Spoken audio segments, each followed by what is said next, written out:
Pertamanya memang sangat mengejutkan bila ada berita membongkar sampai 880,000 bahan-bahan yang ditemui tu. Pelbagai data dan juga lokasi-lokasi. Maksudnya mungkin sebelum-sebelum ini tak ada operasi sebesar ini. Sekarang memang ada satu kesungguhan lah di pihak kerajaan ataupun di pihak PDRM untuk betul-betul menguatkuasakan undang-undang yang ada.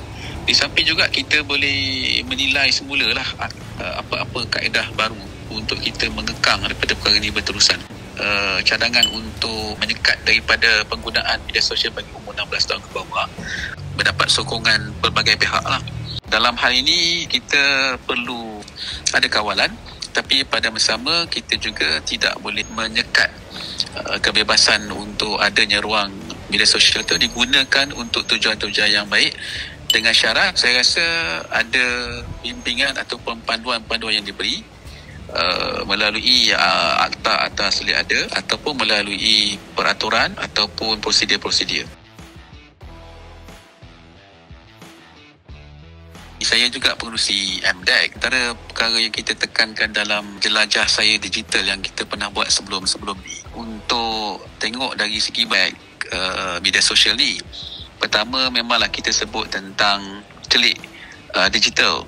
Dekat situ kita ceritalah pasal kepentingan, maknanya manfaat yang boleh digunakan melalui media sosial ni.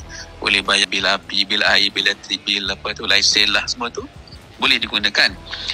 Pada masa sama juga kita kata kita juga celik dari segi keselamatan, celik scam, celik dan sebagainya itulah.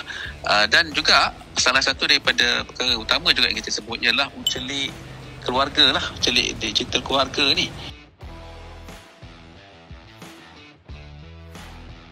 Cekom ataupun kebutuhan komunikasi, ada nadinya, apa semua tu, itu saya rasa mesti dikembangkan lagi ataupun diteruskan, dirancangkan.